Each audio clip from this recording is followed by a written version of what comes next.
I would like to introduce UDOT's Executive Director, Carlos Braceras.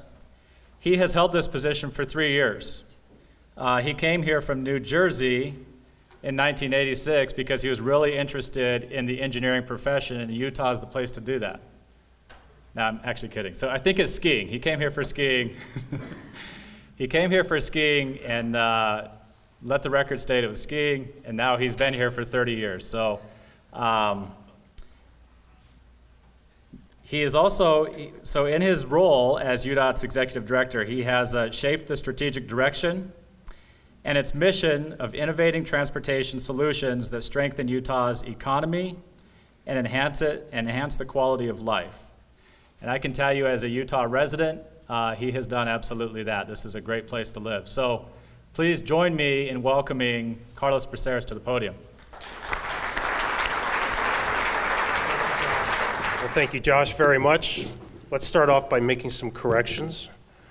I came here in 1979 after college, but it was purely to ski, and I spent some really great years on the ski slopes. But welcome to Utah. Quite interesting setup here. This is like a diamond, a pyramid, with everyone in the back row. I haven't seen you for a long time, but you're right up front. It's good to see. It's good to see so many friends, so many folks that have made such a big difference in the infrastructure for this country. And I use the word infrastructure here as I start off. It's kind of a funny word, isn't it? You know, it's hard to get people excited about the word infrastructure. Does everybody know what week this is? National Infrastructure Week. Isn't that something? I did not know we had a National Infrastructure Week. I had the opportunity yesterday to be on a panel in Washington with with Federal Highways, some associations, one of our chairmen from the T&I committee, and talking about infrastructure, and they wanted to talk about innovation. And it was interesting because I started my conversation off and I was talking, you know, when I talked about innovation, I was talking a little bit about performance measures, performance-based contracting, and taking care of what you have. And they were all prepared to hear me talk about autonomous vehicles, and I got to that kind of stuff. But I really did spend some time talking about infrastructure condition and the need to preserve infrastructure. So, because I believe that's still the foundational responsible that we have as transportation providers in this country. What you do is so important. So I'm going to step through just a little bit of a PowerPoint here. When Josh asked me to do this, usually Ivan and I, my partner at Federal Highways, we do these introductions and welcomes to Utah thing. And Josh titled this Keynote. And I was like, okay, so maybe I need to do a little bit more than, hey, welcome to Utah, hope you have a good time. Is there anything, questions you have about what you could do maybe this evening to have fun? So I'll leave that for Ivan to talk about the activities here in the state. I want to talk a little bit about why do you do what you do? Why do you guys do your jobs? What is the purpose of your DOT? And I roll this up into what we call our mission and our vision. A mission is the reason your organization exists. So the reason UDOT, Utah DOT exists, it's the same reason why every transportation system in the history of mankind has been created. It's about growing the economy of a state, a country, a province, growing the economy and improving the quality of life. That's what it's fundamentally about. So when you think about your specific technical job and what you're charged to do, understand why you're doing it. And the reason you exist as an organization is to improve that economy. And I believe if we can step back and think about that overarching charge that we have it opens up new opportunities for ways that we go about doing our job. So quickly, the way we accomplish our mission, I'll bet you just about every DOT that's represented here, you have at least these 3 goals in your strategic goals as an organization. Safety, of course, right? For us, it's 0 fatalities. You have mobility, some type of mobility goal in your charge. For Utah, we call it optimizing mobility, and it's everything from, you know, adding capacity to timing traffic lights to providing great bike and pedestrian access to improving transit system. I hope you get a chance. Those of you hopefully had a chance if you came in from Salt Lake International Airport, which is undergoing a $2 billion retrofit right now over the next couple of years. You had a chance to take the light rail system into downtown Salt Lake. You truly don't need a car if you're going to stay in the urban area here. And of course, that preserving infrastructure, and that's really what we're here to talk about. That is a foundational, basic job that every DOT has. And what's so sad about it is that so many people, you don't get to cut too many ribbons for preserving something, right? For doing the right thing. Okay, now I am going to ask for a response from somebody from the audience here. Why do we preserve roads and bridges? Why? Cheaper to build and do. Cheaper. It's a better value. Remember what I had for my presentation title? Better value through preservation.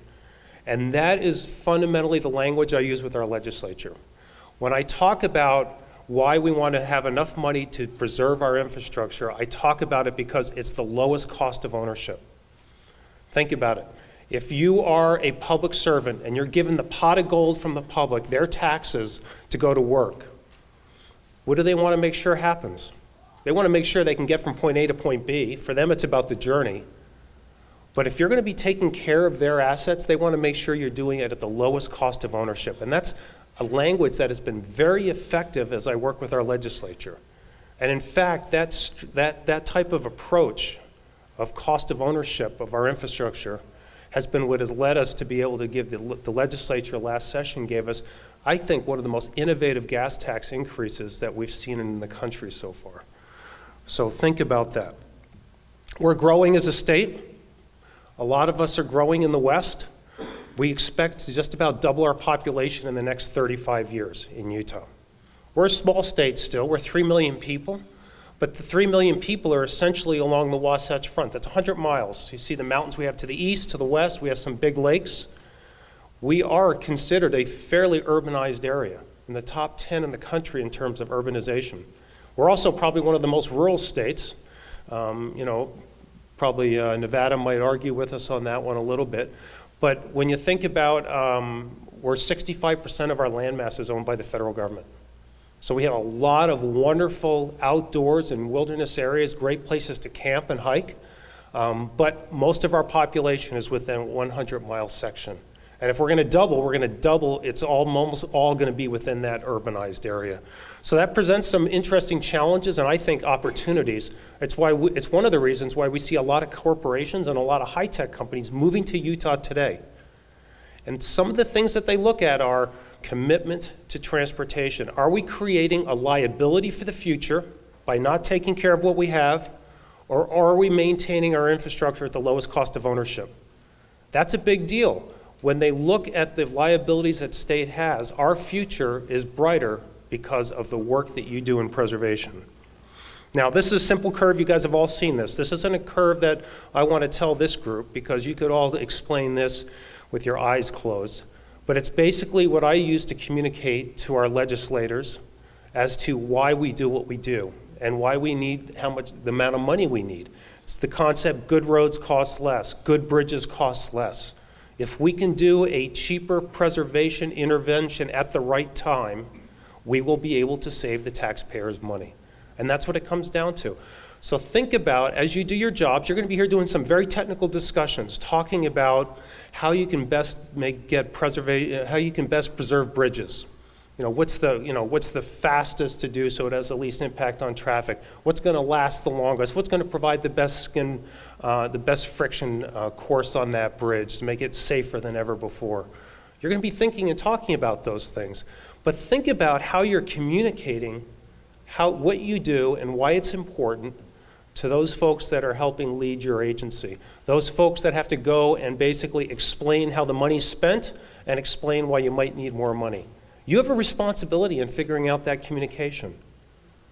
So be thinking about how you're going to become better communicators. This is I'm sure Josh or Carmen, are you going to talk about this? I am. These fancy lines? Carmen's our state bridge engineer here. So this is what I use. This is in our strategic plan. This is the type of stuff I put up in my report card basically to the legislature every year. And every summer we do it as well. So the blue is what happens to our health index if we do nothing, we spend no money. The yellow line shows with the investment that we're showing $23 million there of dedicated preservation money, the condition we expect to achieve on our state bridge system. Now we've got this band up there, 85 to 80%. Why do we want 85 to 85%? I don't think we've answered that question appropriately yet. I don't think we have we know enough yet in our world to know what is the value we get if we aim for a target of 87 or 85 or 80 or 75. What is the benefit we get for that? Is there a certain break point of which how do we set these targets? That's an area that I believe we still have work to do. Because what I want to know is I want to know that at this target level, this is my life cycle cost on the system. This is this is that point at which it's the lowest cost of ownership. Ultimately, I believe that every bridge across the entire state system will have a unique target based on the construction materials, the methods, the weather, the traffic loading, and there's going to be that unique point, that unique condition point for every bridge that we'll be able to roll up into a composite for the entire system, and then we can budget to that target number.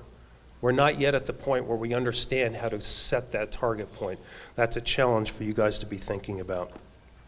I'm going to just give you a little story here, and it's a story of how wanting to do the right thing and being consistent with your message, your data, helped get us a gas tax increase, and I'll be quick on this. So this is a pretty simple map, but it's got 3 different colors on it. The red is the interstates, the green are our higher volume roads, and then what we did is, back in 2006, we realized that through our asset management approach, we did not, and this is a pavement story, but it applies to bridges as well. We didn't have enough money to maintain all of our pavements in a proactive way, because we said, this is the sweet spot for our pavements, we want to maintain them at. And so we made a conscious decision. We said we are going to no longer proactively preserve almost 2,000 centerline miles of road. These are roads that carried under 1,000 vehicles a day or under 100 trucks a day. And we labeled them, we gave them a name, we called them level 2 roads. And we stopped preserving those. We'd fill potholes, we'd do them, edge drop-offs, emergency type of work, reactive work, but we did not preserve that system. And we were very public about that. And we explained that by not doing that, we were taking the rest of the money and we were proactively preserving the high volume roads, the high value assets, those assets that would decay faster. And that was a tough story to explain to folks, especially in the rural part of the state. And then we showed this graph. We showed where the level 2 roads were going to go. And so what we have here is this is going out to 2020, if you can't see in the back here. So we had the actual measured condition, and then we were projecting with our asset management system. One of our fine supporters here at this conference helped us do this work. But you could see the red was increasing. Red's bad. Nobody wants a red light or a red stoplight. And we said, this is where it's going with this strategy. And we said, but if we had an additional $40 million, so we were spending $10 million, we called it Code 1, that was out of our maintenance budget. If we had an additional $40 million every year, this is what we can do. We commit that we will maintain the condition of those pavements and in fact start to bring the good roads back bit by bit. And we told this story year after year after year.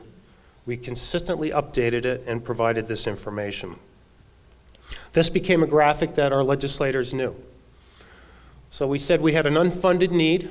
Now this is just in the preservation area of $40 million for pavements and $27 million for bridge. That's what we needed to add to what we already had.